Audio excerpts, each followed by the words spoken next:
Hola, sóc en Max Codinacs de quart A del Col·legi Sant Miquel dels Sants de Vic i ara a continuació us presentaré el meu projecte Estem a l'infern.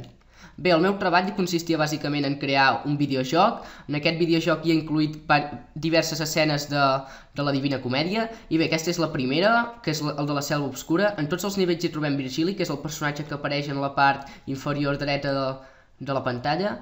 I bé, és un joc de rols clàssics, com seria en el cas de Pokémon i de Legend of Zelda, i també hi trobem personatges diferents, com ara, per exemple, ara estic parlant amb Homer, que et donen diferents objectes per permetre que puguis avançar en la teva aventura. Bé, en aquest cas et dona una espasa que fa que tinguis molta més força i per tant siguis molt més poderós i sigui molt més fàcil avançar en el teu viatge.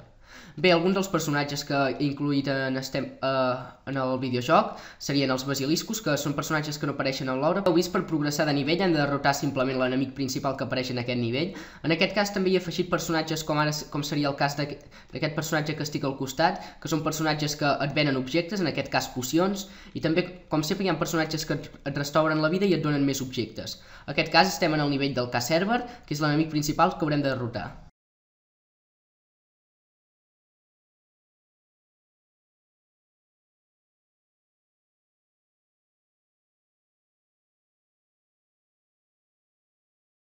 Bé, després de derrotar el K-Server arribem al nivell del Minotauro, on també, com a tots els nivells, hi trobem Virgili.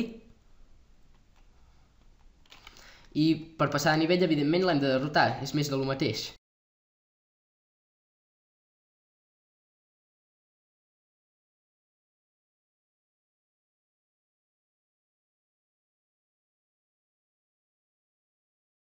Bé, un cop hem aconseguit derrotar el Minotaure, arribem al nivell del bosc, que és un nivell on no hi ha cap enemic, però era un tram de la història que em va agradar molt i vaig decidir afegir-li en el videojoc. Bé, d'aquí arribem al nivell dels gegants, on hem de derrotar un únic gegant per derrotar els enemics. Hi ha personatges que tots diuen el mateix text, són exactament iguals i són intranscendents en la història, i també hi ha un altre personatge d'aquests que et ven objectes, però en aquest cas són objectes millors.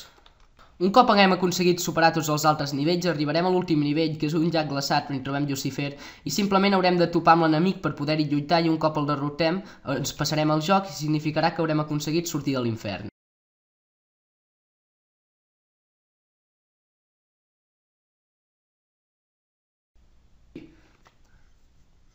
Bé, fins aquí ha estat el meu projecte, moltes gràcies per veure aquest vídeo i espero que us hagi agradat.